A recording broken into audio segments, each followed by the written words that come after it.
everyday life. Because in the real world, you're going to fail sometimes. Not everybody's going to like you. You're not always going to get the raise that you want at work. You're not always going to get the job that you want. Some stuff isn't going to work out. And kids who have been subject to this kind of upbringing, they don't really tend to recognize that as much, and they don't have a good skill set for dealing with real world failures. So research has shown that kids do not, I would know this, do not benefit from compliments that have no basis in realistic accomplishment. Things saying, "You're terrific, you're great, you're wonderful," when that sort of a statement is made and it's not tied to any accomplishment or real thing about the child, they don't really benefit from that very much, except for having an overblown ego.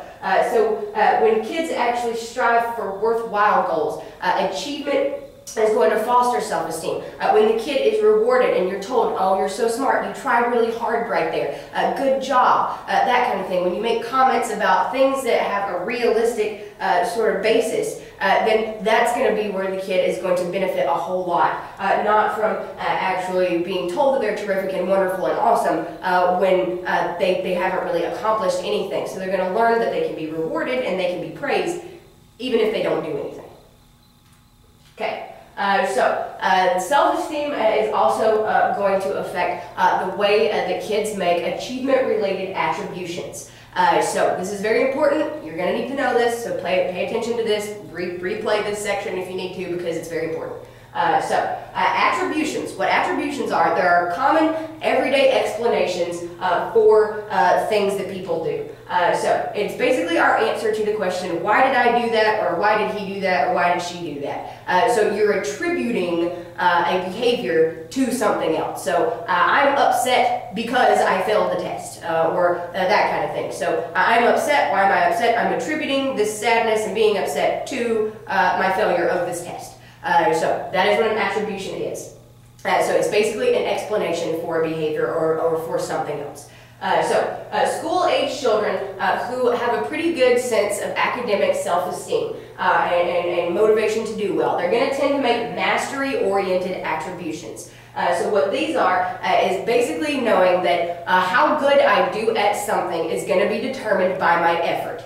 So they credit their success to ability, that they know they can improve through trying harder and trying hard, and they're going to attribute their failures to factors that can be changed. Like maybe I didn't try very hard at this and that's why I failed. So mastery-oriented attributions. These are kids who attribute successes and failures to things that they can control themselves. So I tried really hard and I studied really hard for a long time, so I passed this test. I didn't really put forth a lot of effort this time in studying, so that's why I didn't do so well in this test. That's a mastery-oriented attribution. So the opposite of this is learned helplessness, and I've touched on this briefly before. So this is where kids attribute their failures to ability and that they believe they cannot change, and when they do succeed, they probably usually are going to say that it's external factors like luck that are the cause of their successes. So they don't really view their successes as being their successes attributing to or being attributed to their own effort. They look at ability as a fixed thing. I'm good at this or I'm bad at this, and that's just the way that it is. When they fail at something, they're going to say, well, I just must be really bad at this. I'm not going to get any better. Why should I even try? They believe that ability is a fixed thing and that trying harder doesn't really affect that. And also, when a task is difficult, what these kids tend to do is they get pretty anxious at this loss of control. When something is difficult, they tend to give up without really trying, because if my ability isn't a changeable thing, then if my ability is just this fixed thing that I can't change, and this is really, really hard and I can't do it, why should I even attempt it? So they do tend to disengage. So children's attributions affect the goals that they set for themselves. Kids who are mastery-oriented, they tend to seek out information about how to improve their performance through effort. So maybe I didn't do very good at this on this test of the material that I had to read last night. Maybe I had to read a story last night and answer a series of questions about it. Maybe I know that last night I just read it really quickly, and I know at the end of reading the story I didn't really understand some of the things that had happened. And I went to school the next day and I had a test on it and I didn't do very well. So a kid in that situation might seek out more information about how they can improve their performance. Well, the next time I have a test like this and I have to read a story like this, I'm going to read it more carefully. I'm going to make sure that after I read each paragraph, I summarize it in my head, make sure that I understand what's going on. When I don't understand, I'm going to reread it. So seeking out information about how to increase their performance. And hence, because of that, their performance and their ability is going to improve over time.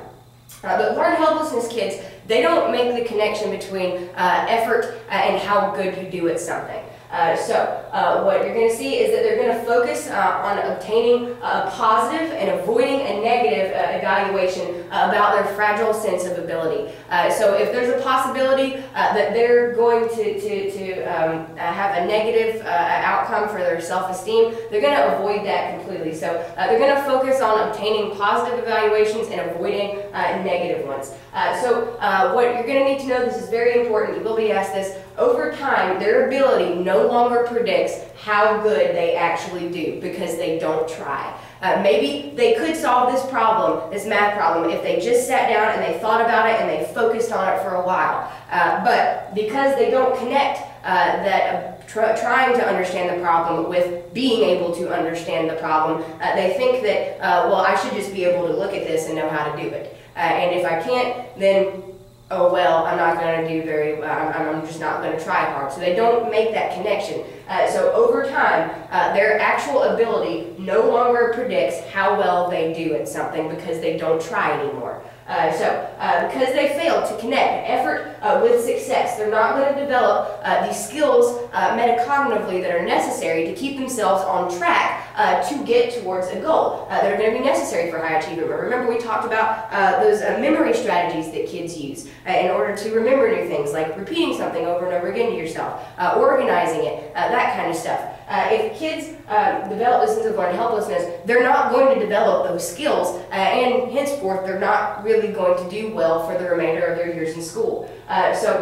So what you see is that their lack of effective strategies for learning new things, as well as the reduced persistence and effort they put forth on trying to do something new, as well as their low achievement and low performance, are going to sustain each other in a very vicious cycle over time until they really just don't do much at all. How can we foster these achievement-related attributions, and what plays a role in this? So parental communication plays a very key role in the development of learned helplessness or mastery orientation. So learned helplessness kids, they tend to have parents who believe their child is not very capable of much and also might have to work harder to succeed at certain things than other people. For example, when the child fails at something, the parent might say, oh, you can't do that, can you? Oh, it's too hard. It's okay if you quit. It's just too hard for you to do. It's okay if you can't do it. That kind of thing. So allowing the child to quit, even if they might have been able to put forth a little more effort and accomplish something. Typically also after the child succeeds at something, when they do succeed, the parent might give feedback in the form of an overall evaluation of the child. Like, you're so smart, so you're terrific, you're great, look, you're so smart, that kind of stuff. Making these trait label evaluations is not very good at kids because it really doesn't allow them to kind of connect how much effort they put into something and that success. Parents who have kids who develop this learned helplessness, they tend to make more statements that are these overall generalizations, like you're so smart, or you're terrific, or you're great. So trait statements, what they do is they promote a fixed view of ability. So even though at that point in time the parent is saying the ability is good, or you're so smart, they're not really giving any information about you really tried hard on that one. Look how much effort you put forth and how good you did. That was very smart of you to do. So making these overall trait statements really does lead the children not to make that connection between effort and success. So it leads them also to think ability is a fixed thing. So if they don't do good at something, that's just the way that things are in their head. Teachers' messages also play a role here. Teachers who emphasize actual learning and understanding over just getting good grades tend to have students who are more mastery oriented. Surprise, surprise, as you might guess, students who have unsupportive teachers that tend to be critical, they tend to regard their performance as externally controlled by something like luck or how much the teacher likes them. So typically they're going to withdraw from the learning context and their achievement is going to decline. So this is going to lead children to doubt their ability even further. So when teachers undermine the children's efforts or maybe are overly critical, what you're going to see is a decline in their overall achievement over time. For some children, performance is especially likely to be undermined by negative feedback from adults. So for some kids, this negative adult feedback is going to be especially likely to have a negative impact. Despite having a higher typical achievement level, girls more often than boys are going to blame a poor performance on a fixed ability. I'm just not very good at math, or I'm just not very good at science. Girls tend to receive more messages from teachers and parents that their ability is at fault when they don't do well, and also negative stereotypes are going to reduce their interest and effort over time. For example, a stereotype that girls are bad at math or girls aren't very good at math. They're aware that people think these sorts of things sometimes. They're aware of these stereotypes. Typically what you're going to see is that girls are going to blame their ability they're going to blame their failures on their ability. Another sector of the population is low SES ethnic minority children. They're more often going to be receiving less favorable feedback from teachers. Typically, lower SES kids and ethnic minority kids are going to tend to get negative feedback more often from teachers. So this is especially when these kids are assigned to those homogeneous groups like we talked about in the prior video, those grouping practices. So typically what we talked about for the grouping practices, kids of similar ability being grouped together. So we know that as early as first grade, kids in the low level groups are more likely to be male, more likely to be minority students, and more likely to be low in SES. Especially when they are put into those homogeneous groups, they're going to actually have a whole lot of drop in their academic self-esteem, and they're going to really not do very well over time for lots of reasons. Cultural values also affect the likelihood that kids are going to develop learned helplessness. So some sorts of cultural values come into play here when determining whether or not a child is going to develop learned helplessness. Because of the high value that their culture places on effort and self-improvement, Asian children are going to pay more attention to their failures because this is an area where corrective and improvement needs to happen. So Asian kids are going to be more likely to pay attention to failures because this is where improvement needs to happen, and this is where effort needs to be put forth because their culture really ingrains them with trying hard at stuff and putting forth effort. So they pay more attention to failures. But Americans, in contrast, we actually tend to pay more attention to our successes because they make us feel good about ourselves, because they enhance our self-esteem. The attention that they're paying to success and failure is different. There is an intervention for kids who have developed learning helplessness that is aimed at trying to get them to basically make the connection between effort and success. This is called attribution retraining. And what you do is you take the child and you give them a task that is difficult enough that they're going to experience some failure. They are going to fail the first couple of times they try to do this. But an adult is there with them and giving them repeated feedback that says something like, you can do it if you try harder. I bet if you just try a little bit longer, you're going to be able to figure this out. I bet if you just try a little harder, you're going to be able to figure it out. And they have somebody there that's constantly reinforcing them to put forth more effort.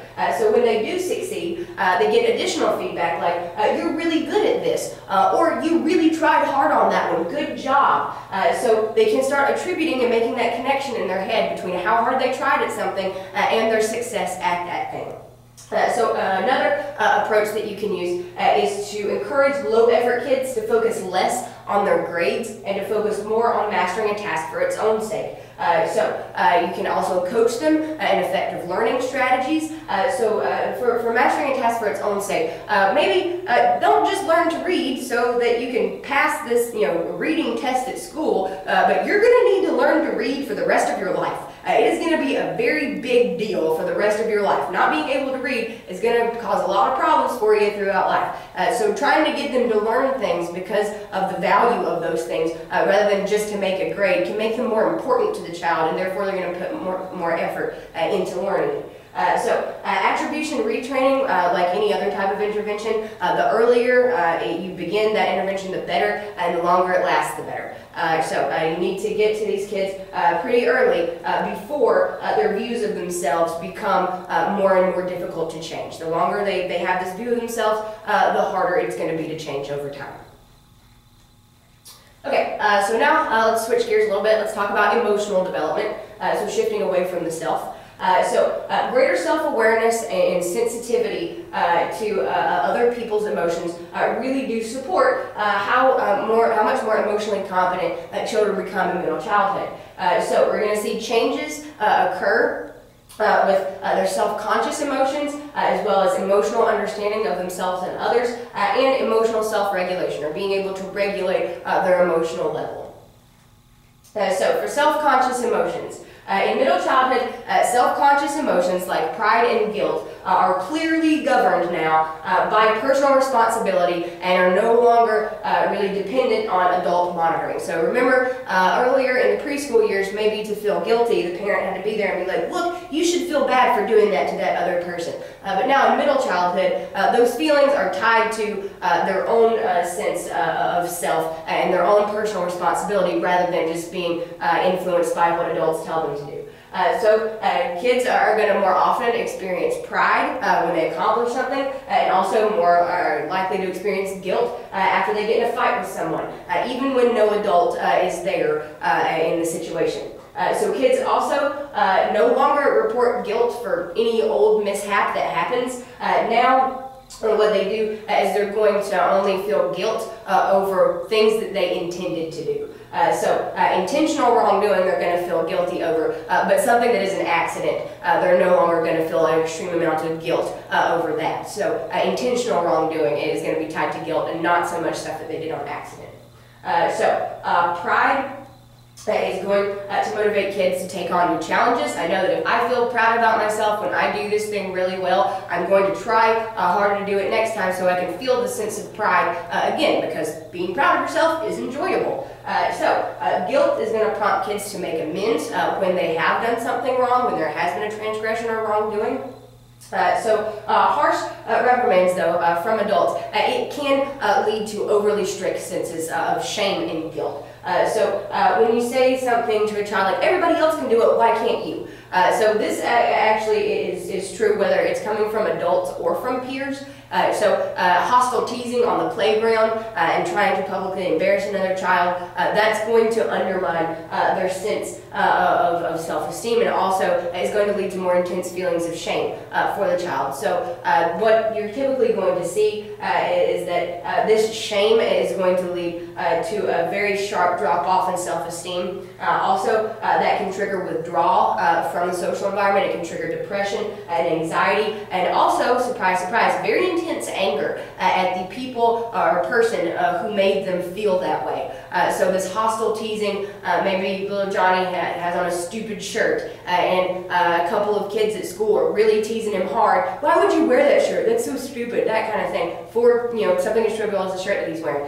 He's probably going to be very mad at those people. And if it was somebody at home, like an older sibling, or maybe a parent, everybody else can do this, why can't you do it?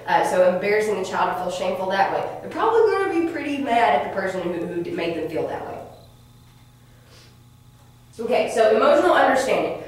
School-aged kids in elementary school, unlike the preschoolers, they are very likely to explain emotion by talking about internal states, like being happy because you are having happy thoughts, or sad because you remembered something sad that happened in the past. Rather than where preschoolers are more likely to refer to external events. He's sad because his mommy left. That would be typical of a preschooler. But the older children are going to be more likely to think about internal sorts of reasons for sadness and for happiness than are the younger kids. So around age 8, kids start becoming aware that they can experience more than one emotion at the same time, and these emotions can be positive or negative and can differ in intensity. For example here, an 8-year-old might be very happy that they got a present from their grandma for their birthday. However, they can also at the same time be disappointed or sad that it is a sweater and socks and not the action figure that they really wanted. So they can feel more than one emotion at a time, and these emotions can vary in how intense they actually are. Appreciating mixed emotions and that people can feel alternate ways about things and have mixed emotions really helps children start to realize that people's emotional expressions may not really reflect the way that they're truly feeling, and it also fosters an awareness of self-conscious emotions in others.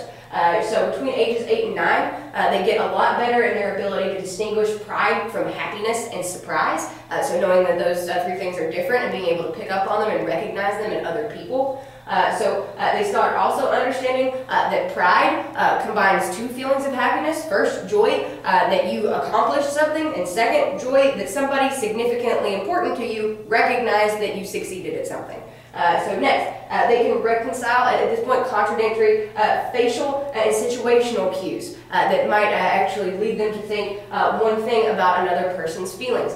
So maybe little Sally is being very happy on the face of things and like trying to put a smile on, but 2 other kids really were teasing her pretty hostily in our last class. I can sort of estimate and think about, oh, maybe she's just putting on a happy face and maybe her feelings are kind of hurt because of what those other kids said about her.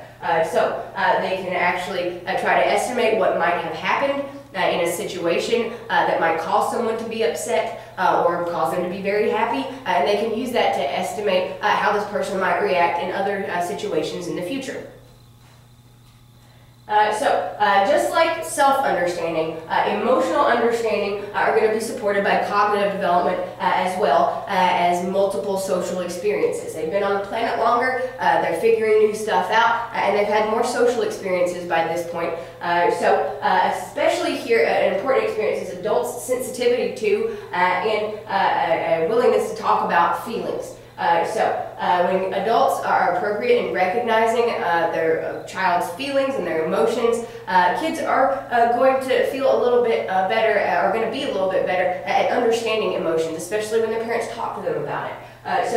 Together here, in combination of cognitive development as well as having more social experiences leads to a rise in empathy, or feeling what another person is feeling. Note, like we talked about before, empathy does not always lead to sympathy for some children who are poor emotion regulators.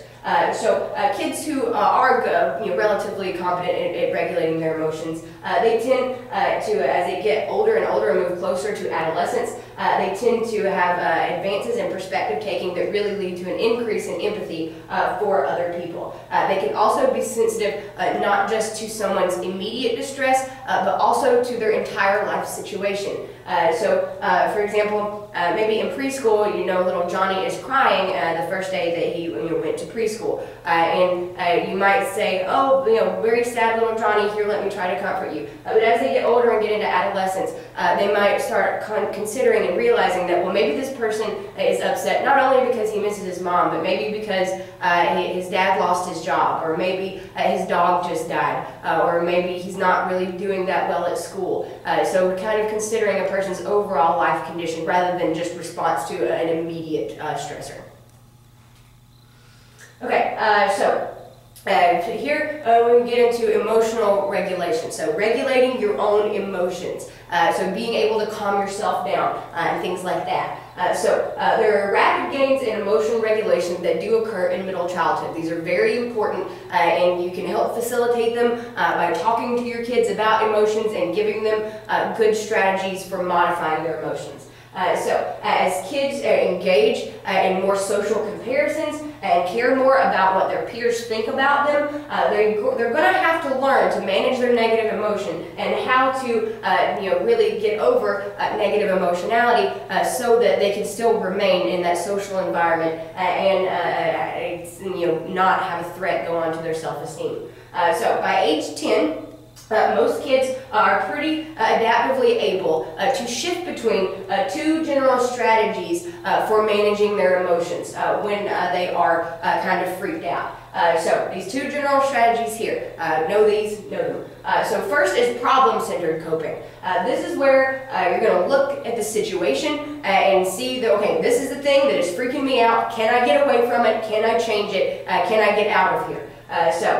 This is where they appraise that situation as changeable. Yes, this dog barking in the yard next to me is really freaking me out. I'm very scared of it.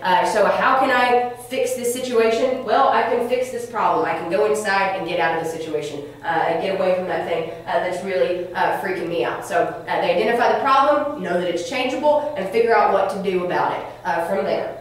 If problem solving doesn't work, what they're going to do is they're going to shift to a more emotion-centered coping style.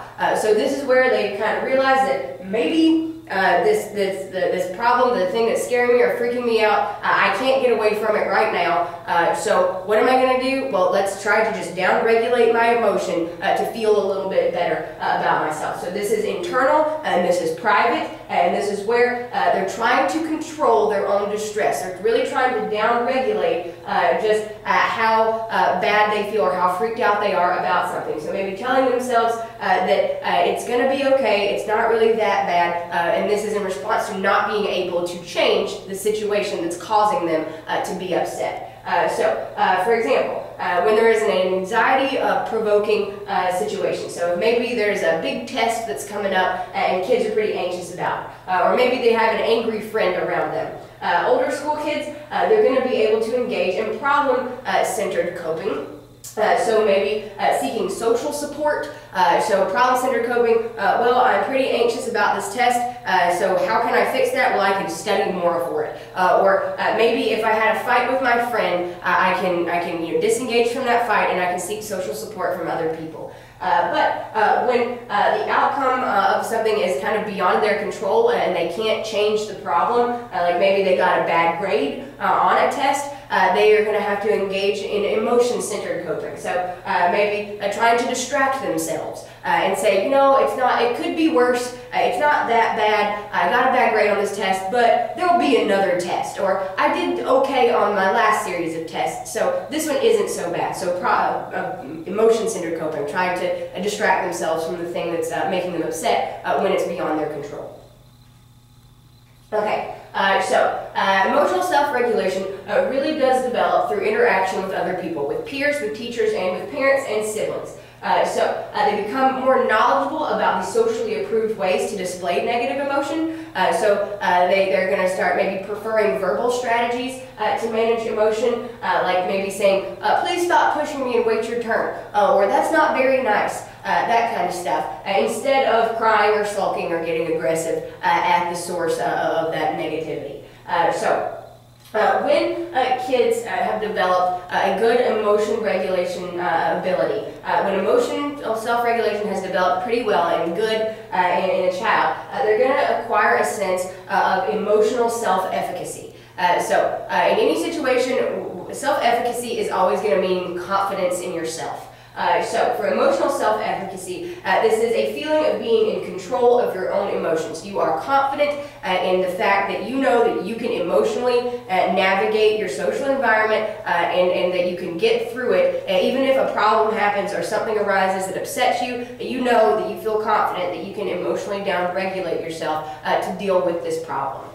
This allows a favorable self-image, and kids tend to have an optimistic outlook when they have a sense of emotional self-efficacy. The parents of kids who are good emotion regulators, they tend to respond sensitively to children's emotions. They tend to help them out and teach them ways to down-regulate their negative emotion. But in contrast here, kids who are poor emotion regulators, they have quite a few problems. They often experience hostile, dismissive parental reactions to their own emotions, to their distress, and they tend to be pretty overwhelmed by negative emotion when it does occur.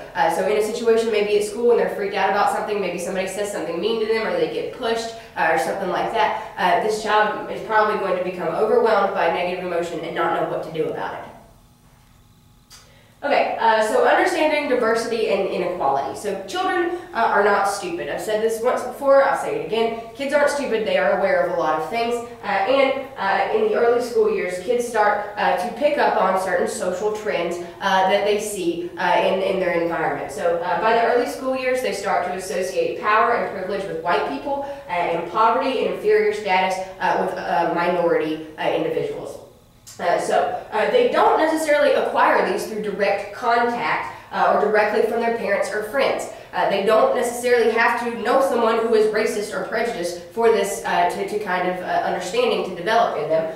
What they seem to do is just pick up on the overall prevailing societal attitudes from other people and implicit messages in the media and that sort of thing. They pick up on these certain trends. They're not stupid, they become aware of them. So in early elementary school years, they're going to start associating good things with white and bad things with other minorities. So by ages 5 and 7, white children typically tend to evaluate their own racial group as being better than other groups of kids, but a lot of minority children, they evaluate their own group as being less good and white majority as being better or more positive. So with age though, as kids get older and maybe they interact with more diverse groups of individuals in school, what you start to see is they start paying more attention to inner traits than to the way things look on the surface. So they start to understand that people who look different from me, who look different from each other, aren't actually different in the way that they think and the way that they feel about certain things. So they start understanding that just because someone looks different does not mean that they are different from me. So after ages 7 and 8, typically on average, both majority and minority children are going to start showing in-group favoritism, so favoring and having more positive evaluations of their own ethnic group.